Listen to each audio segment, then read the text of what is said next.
بہت سچی بات عرض کر دوں، یہ ایک بابا ابھی سنا رہے تھے دینی تعلیم اور دنیاوی تعلیم، وہ کہہ رہے تھے مدرسوں میں دنیاوی تعلیم بھی دو، عصری تعلیم بھی دو. یہ آواز بہت دن سے لگ رہی ہے. کورٹ میں بھی چلنے لگی، ججوں کو بھی آنے لگی. جج بھی کوئی آخر آسمان سے ٹپکتے نہیں ہیں، کوئی جبرائیل کی اولاد تھوڑی ہیں، وہ بھی آدم کی اولاد ہیں. اسی دنیا میں رہتے ہیں تو آوازیں تو سب پکڑتے ہیں. جیسی آواز چلتی ہے وہ سب کو آنے لگتی ہے.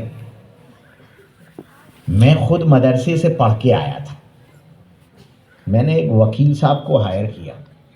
میں نے کہا وکیل صاحب ذرا اسکولوں میں جو کچھ پڑھایا جا رہا ہے، یہ لارڈ میکالے کا جو کورس ہے پورا، اس سلیبس کو ذرا نکالو. تو پہلے یہ دیکھو لارڈ میکالے نے بنایا کیوں تھا اس کو.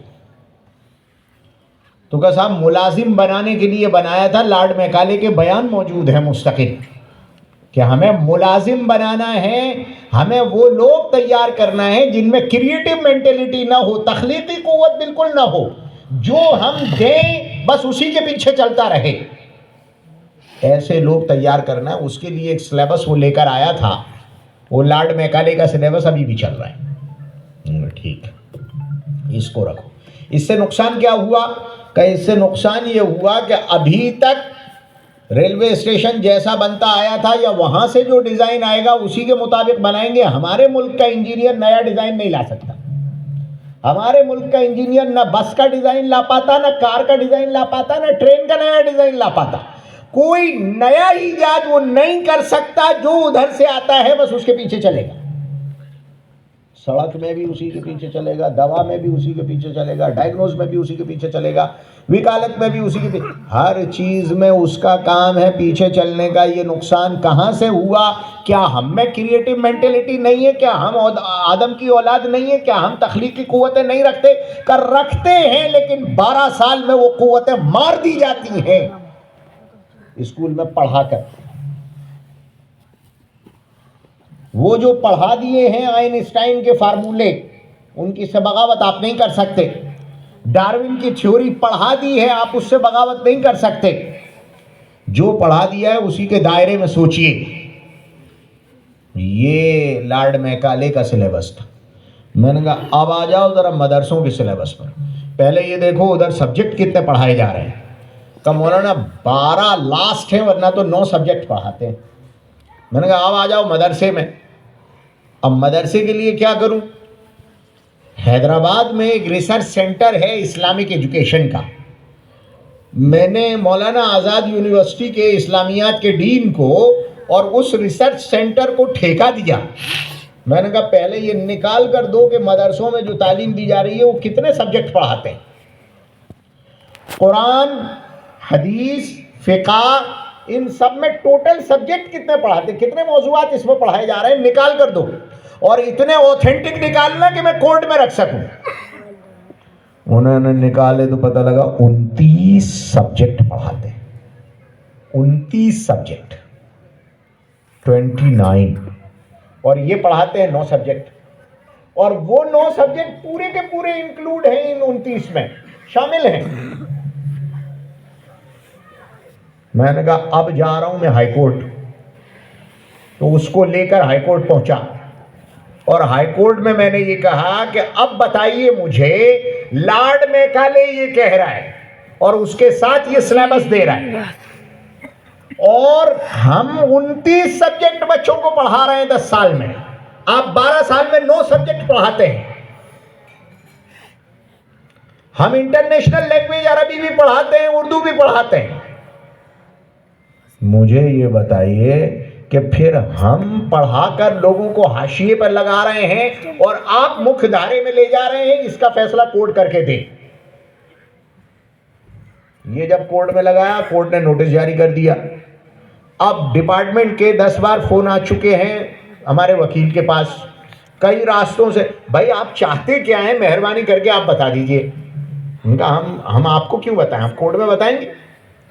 جو بات ہوگی کورٹ میں ہوگی. ہم آپ کو دے دیں، آپ امائنڈمنٹ کر دیں گے، ہم کورٹ میں دیں گے تاکہ تصدیق شدہ ہوگا.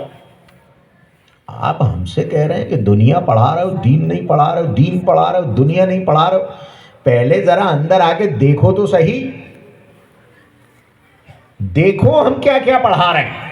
اللہ نے جو کتاب بھیجی ہے وہ صرف لے سے گانے کے لیے نہیں ہے، وہ صرف فقط حرام حلال سکھانے کی نہیں ہے. اس کو ذرا پڑھو تو اس میں آپ کو سوشولوجی بھی ملے گی، سائیکولوجی بھی ملے گی، میتھس بھی ملے گا، کیمسٹری بھی ملے گی، اس میں آپ کو بایولوجی ملے گی، زولوجی ملے گی، آپ کو باٹنی ملے گی. آپ کو کیا چاہیے؟ سب کچھ اس میں بھرا ہے. ذرا جائیے تو صحیح، دیکھیے تو صحیح. اگر ماڈرن صرف ہم نے ٹرمینالوجی استعمال نہیں کی، یہ ہم سے قصور ہوا ہے. لیکن اگر ہم ماڈرن ٹرمینالوجی استعمال کریں اپنے پڑھانے میں تو جتنے سبجیکٹ باہر ہیں اس سے کئی گنا زیادہ، اور جو سب سبجیکٹس پڑھائے جا رہے ہیں سپورٹرز، اگر ان سب کو شامل کیا جائے تو 40 سبجیکٹ ہوتے ہیں ہمارے پاس. اتنا پڑھا کر ہم مولوی کو باہر نکالتے ہیں. ہم سے کہہ رہے ہو کہ ہم یہ نہیں پڑھاتے وہ نہیں. ارے آپ جو پڑھا رہے ہیں وہ غلامی پڑھا رہے ہیں. عرض یہ تھی، یہ تو ہمارا احساس کمتری ہے کہ ہم باہر نکل کے ذرا سے میں کسی کو اگر تھوڑا سا بھی اسٹینڈرڈ دیکھتے ہیں تو ڈر جاتے ہیں. کچھ نہیں پتا، سب ون وے ہیں. دیکھ لیا، سب ون وے ہیں. 25 سال انہی کے بیچ میں بیٹھ کر آپ سے کہہ رہا ہوں، جتنا مدرسوں میں پڑھایا جا رہا ہے، اس لیے مدرسوں والا 2 سال کے لیے 3 سال کے لیے کسی یونیورسٹی میں جاتا ہے اور وہ ایک کوئی ڈپلوما کر لیتا ہے، کوئی ذرا ایک ڈگری کورس اگر کر لیتا ہے تو وہ اچھوں کے کان کاٹتا ہے. پہلے کہتے تھے مولوی کو انگلش نہیں آتی، اب کہتے ہیں مولوی جو انگلش بولتا ہے وہ ہماری سمجھ میں نہیں آتی. اتنی جلدی اتنا فرق پڑ گیا. آخر اس کو کچھ دیا گیا. اس لیے ان مدارس کو کمتر نہ سمجھو. ان مدارس میں جو کچھ پڑھایا جا رہا ہے، سچائی یہ ہے کہ وہ ہر مسلمان کو انسان بن کر جینے کے لیے ضروری ہے. کوئی اسپیشلائزیشن یہاں نہیں ہو رہا ہے. یہاں وہ سب پڑھانا ضروری ہے جس کے بغیر انسان بن کر نہیں جی سکتا. وہ اخلاق بھی، وہ اعمال بھی، وہ حرام و حلال بھی، وہ ہدایات نبوی بھی، وہ سب پڑھانا ضروری ہے. جو نہیں پڑھے گا وہ ادھورا رہ جائے گا. اگر انسان بن کر جینا ہے تو ہمیں اس تعلیم کو ہر بچے تک پہنچانا ضروری ہے.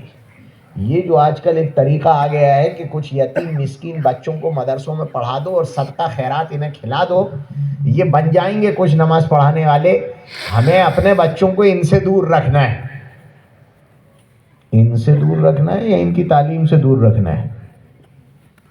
اگر ان کی تعلیم سے دور رکھا تو یاد رکھیے پھر بڑے ہونے کے بعد فیصلہ ہوگا لکم دینکم ولی دین والا. پھر وہ جو ادھر والے ہیں وہ ادھر جاتے ہیں، ابا کا جنازہ بھی نہیں پڑھتے، اور پھر ان کی زندگی کلی طور پر کافرانہ گزرتی ہے. یہ جو فصل ہو رہا ہے، ہم اپنی اولادوں کے بارے میں اس کو سوچ لیں بہت توجہ سے. مکتب کی تعلیم ابتدا ہے، انتہا نہیں ہے. ضرورت ہے کہ اس کے بعد سے بچے باقاعدہ جوان ہوں اس حالت میں کہ اسلام کی ڈائریکشن ان کے زندگی میں ہر موڑ پر ان کے ساتھ چل رہے ہوں. اس لیے قرآن پاک کہتا ہے فَاسْأَلُوا أَهْلَ الذِّكْرِ إِن كُنتُمْ لَا تَعْلَمُونَ. زندگی بھر کے لیے اپنا ایک ریلیجیس ٹیچر رکھو جس سے سیکھتے رہو. ریلیجیس ٹیچر بنانے کو قرآن نے باقاعدہ حکم دیا ہے کہ ایک ریلیجیس ایڈوائزر آپ کا 24 گھنٹے آپ کے ساتھ ہونا چاہیے، جو آپ کو سیدھا راستہ بتاتا رہے. سیکھتے رہو، سیکھو. بغیر سیکھے اس راستے پر نہیں چل پاؤ گے، اور چلے بغیر چارہ نہیں ہے. یا تو جانوروں کی طرح چلو گے یا انسانوں کی طرح چلو گے. اور اگر انسانوں کی طرح چلتے ہو تو 2 ہی راستے ہیں، یا تو ہائی وے پر چلو گے جو نبی نے بنایا ہے، یا پگڈنڈیوں پر چلو گے. اگر پگڈنڈیوں پر چلو گے تو آگے جا کر ہلاک تباہ و برباد ہو جاؤ گے، اور اگر سیدھے راستے پر چلو گے، صراط مستقیم پر چلو گے تو منزل پا جاؤ گے. لیکن چلنے کے لیے سیکھنا اور سمجھنا اور پوچھنا اور معلوم کرنا اور پڑھنا ضروری ہے. اس کے بغیر جو جائے گا گمراہ ہو جائے گا. اس دینی تعلیم کو اپنی ضرورت سمجھو. اب تو اولادیں مرتد ہونے لگی، کچھ علل اعلان ہونے لگی ہیں، کچھ ناستک بن رہی ہیں، کچھ نہیں اچھی خاصی بن رہی ہیں. اس لیے جو لوگ اس وقت میں جنون کی حد تک صرف کمانے کے لیے، لارڈ میکالے نے یہی کہا تھا کہ ہم انہیں ملازمت دیں گے اس تعلیم سے، تو کمانے کی حد تک جو ادھر جا رہے ہیں ان سے بہت بہت عاجزانہ درخواست ہے، میری نہیں ہے، قرآن حکم دے رہا ہے کہ اپنی زندگی نبوی اصولوں پر گزارنے کے لیے اپنی نسلوں کو پڑھا لو، سکھا لو اور سیکھنے کا مزاج بنا دو. اگر یہ مزاج بنا دیا تو دینداری رہے گی، اور اگر یہ مزاج نہیں بنا تو معاف کیجئے یہ دیندار نہیں بچ پائیں گے. اور اگر دیندار نہ بنے تو اس کو بھی یاد رکھیے کہ راستے پر تو چلنا ہے، اگر صحیح نہ ملا تو غلط پر جانا طے ہے. اس لیے پھر کوئی شیعہ بن رہا ہے، پھر کوئی قادیانی بن رہا ہے، پھر کوئی شکیلی بن رہا ہے، پھر کوئی بہائی بن رہا ہے، مختلف لوگ گمراہی کے راستوں پر چلے جا رہے ہیں. یہ سب پگڈنڈیاں اس لیے آ رہی ہیں کہ ان کو پوچھنے بتلانے کا مزاج نہیں بنایا گیا. ان مدارس کی اس افادیت کو سمجھو. یہ صرف کچھ بچے آ جائیں اور پڑھ لیں، فرض کفایہ ادا کر لیں، ہمارے بچے تو دنیا میں رہیں گے. خدا کے واسطے اپنی نسلوں کو، اپنا پیسہ تو خرچ کر رہے ہیں لوگ مدرسوں پر، پیسہ خرچ کر رہے ہیں، لیکن خاندانوں میں دین نہیں ہے. اس کی وجہ یہ ہے کہ ہمارا ارادہ ہی نہیں ہے پڑھانے کا. ہم پیسہ دے کر چھٹکارا چاہتے ہیں، یہ ہو نہیں پائے گا. ان اللہ اشتری من المؤمنین انفسهم واموالهم بان لهم الجنہ. اللہ مومنین سے ان کے مال اور جان دونوں کے بدلے میں جنت کا وعدہ فرماتے ہیں. اگر کوئی یہ چاہتا ہے کہ خالص میں پیسے دے کر جنتی بن جاؤں تو ان ٹھیکریوں سے جنت نہیں ملنے والی. یہ تو مدرسوں والے ہیں. کل میں ایک مدرسے کے جلسے میں بیٹھا تھا، دھڑا دھڑ جنت بک رہی تھی 2000 روپے میں، 2000 روپے میں جنت بک رہی تھی. میں نے کہا بھائی اب میں اس سے کیا کہہ دوں کہ ہم فری میں بٹوا دیتے ہیں. یہ 2000 روپے بھی کیوں، 10,000 روپے سے اس نے چندہ کرنا شروع کیا تھا، 2000 روپے پہ لے آیا، لیکن جنت 2000 روپے میں بھی بیچ رہا تھا. یہ کیا ہے میرے بھائی؟ جب تک خود اپنی ذات سے راہ صراط مستقیم پر نہیں آؤ گے، اس کو نہیں سیکھو گے، نہ آپ کی نجات ہے نہ آپ کی نسلوں کی نجات ہے.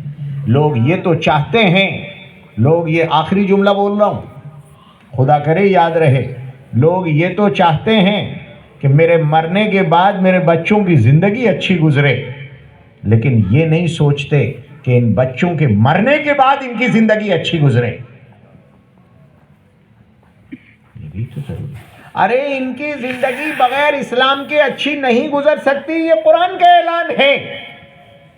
عیشتاً ضنکا کہہ رہا ہے قرآن.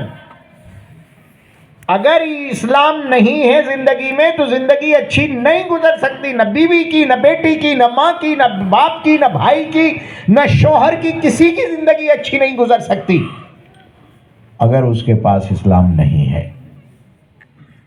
اس لیے میرے بھائی اس دین کی تعلیم کی اپنی زندگی میں اتنی ہی اہمیت سمجھیں جتنی خوراک اور غذا کی اہمیت ہے. اللہ عز و جل ہمیں اپنے نبی کی ان تعلیمات کو اپنی زندگی کے لیے مفید سے مفید تر سمجھنے کی توفیق عطا فرمائے، قدردانی کے ساتھ سیکھنے کی توفیق عطا فرمائے. آمین.